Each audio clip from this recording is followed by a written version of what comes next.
Hi, Mystery Recapped here. Today, I am going to explain a Chilean romantic comedy film called Ugly Me.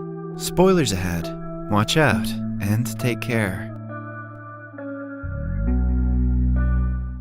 In the city of Santiago, Chile, lives an astonishingly beautiful woman, Amanda. She works for an architectural firm and is very good at her job. One afternoon, Amanda calls her boyfriend, Pablo. She wants to go to her friend Fernanda's birthday party together with him. What Amanda doesn't know is that her boyfriend is in Fernanda's bedroom, cosplaying as a kitten.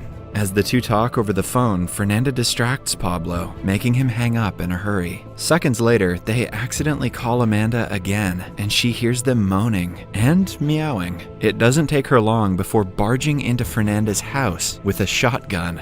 Upon realizing that they have been caught, Pablo says that he was kidnapped, but Amanda isn't naive enough to believe him. She shoots him in the crotch, ensuring that he never cheats on anyone else again.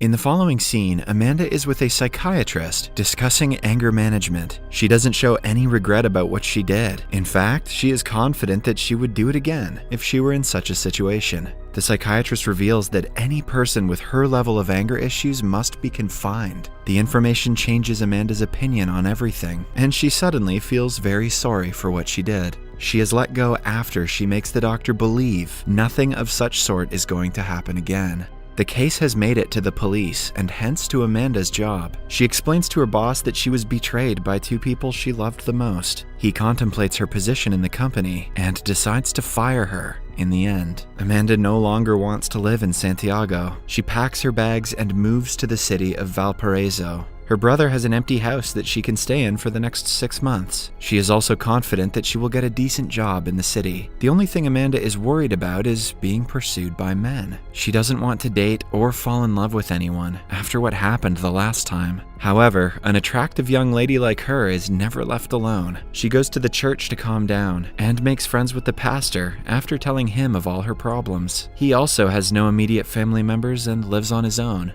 He welcomes her to come to him anytime she needs a friend to talk to. At home, Amanda goes through many job vacancy advertisements in the newspaper. All of them have a requirement lower than her qualification and experience. She picks one randomly, which coincidentally happens to be an architectural firm, like the one she used to work in. Next, she buys a fat bodysuit, ugly dentures, and prosthetic makeup to make herself look unattractive. After putting everything on, she is unrecognizable, even to the people she knew earlier. In the following scene, she goes to the firm for an interview. Her boss, Max, asks her many questions and finds out she has a husband and 2 sons. Amanda believes that the husband's story will make her lie more presentable and reduce male advances. Max doesn't ask for any authentication and hires her because of the experience she possesses. For the first time in her life, Amanda feels valid because she is sure that her beauty didn't get her the job. After that, Max introduces her to the staff members and their roles in the team. First is a married man named Juan. He has 3 kids, a full-time job, and is studying to get his master's degree. Then there is Karen, a hot young office girl who does the least work, but is favored by everyone because of her beauty.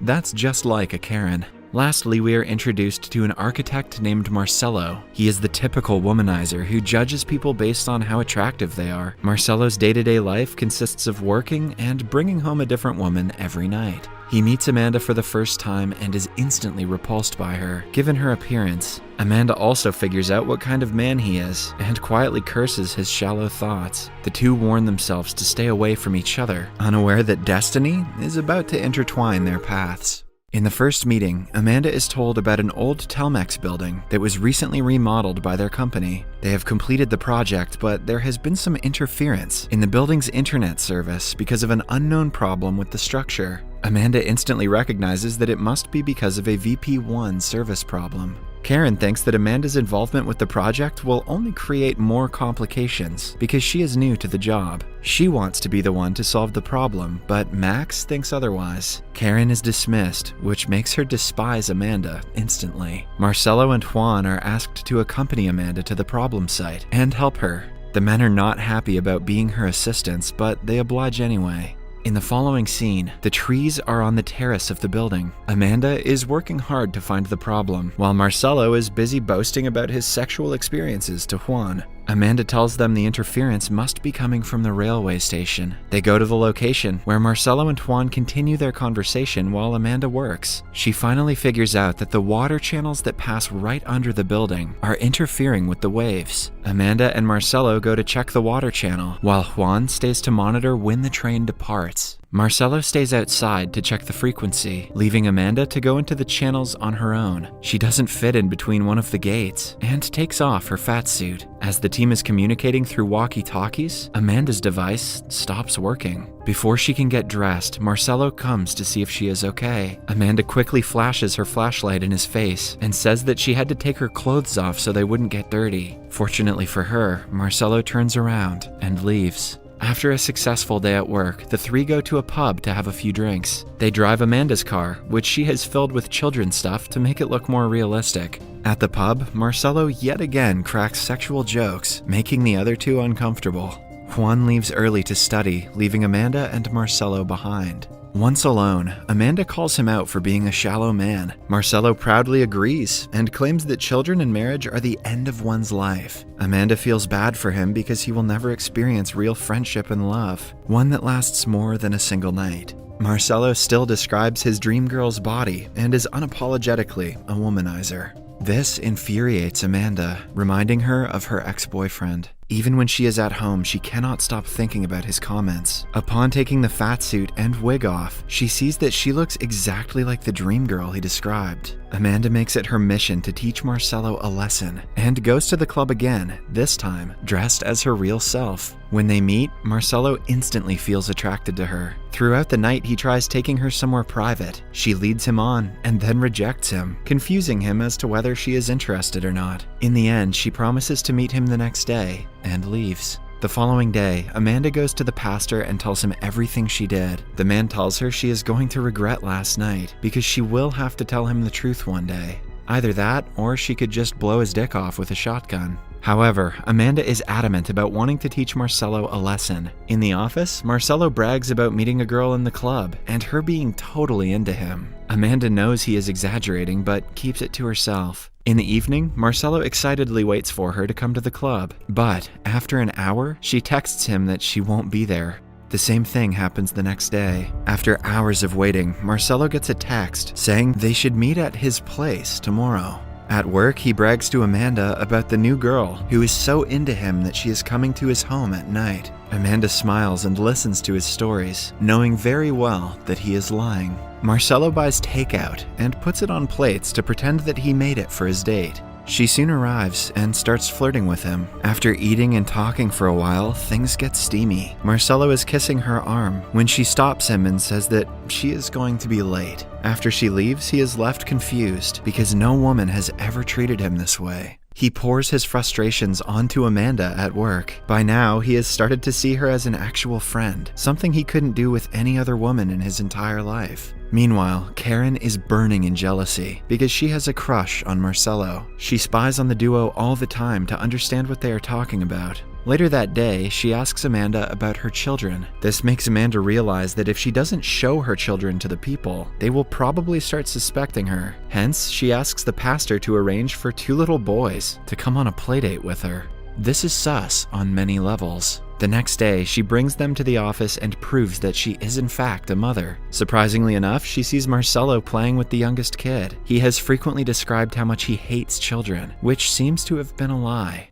At night, Amanda goes to his house for a second date. Something about Marcelo is different this time. He puts more effort into getting to know her rather than flirting. Eventually, they go to his bed and start making out. Things get heated pretty soon, but they come down in an instant when Marcelo doesn't get an erection. In the following scene, Marcelo is telling Amanda everything that happened. She suggests he put more effort to impress the new girl, like actually cooking for her instead of ordering takeout. They then go to his house and cook together. This is the first time Marcelo has had a female friend come to his house, and he feels amazing about it. After eating, they go to the terrace and talk for a long time. Amanda declares that Marcelo is just afraid of commitment and promises that he will find love one day. Suddenly, he leans in and kisses her. He apologizes right after, but they cannot deny the sparks they feel in their hearts. In the following scene, Marcelo is with Max talking about his love life. Max asks him to close his eyes and and think of a woman. Marcelo doesn't say who he saw, but knows that the girl is the love of his life. Later that day, Amanda comes to his house for the third date. To her surprise, Marcelo says that he is in love with her. Amanda knows he is lying and is sad that he is still the same person after everything they talked about. She makes him wear women's clothes and cuffs his hands to the bed frame, but in contrast to what he had expected, she brings out a knife and cuts his stomach. A few hours later, the police arrive at the scene and let Marcelo free. They realize that the blood is fake and the woman just wanted to scare Marcelo. The news makes it to the television, and Marcelo is humiliated. Amanda has taught him a lesson, like she wanted to, but something doesn't feel right to her.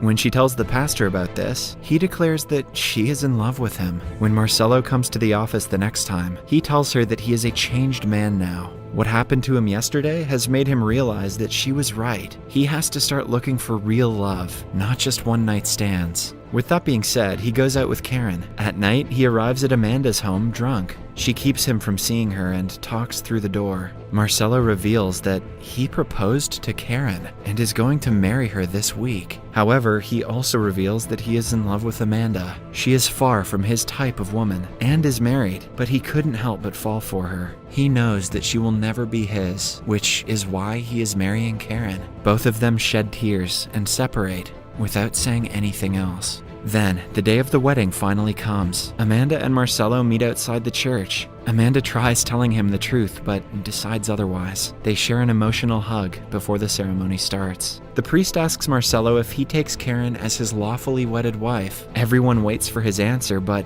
it never comes. Suddenly, Amanda sneezes, and the fake dentures fall out of her mouth. Marcelo takes her wig off, finally realizing the truth.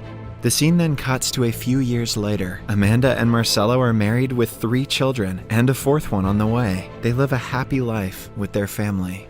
If this movie taught me anything, it's that misogynists and psychopaths always finish first. Subscribe for more videos like this, turn on notifications, and leave a like to help the channel out. Thank you for watching.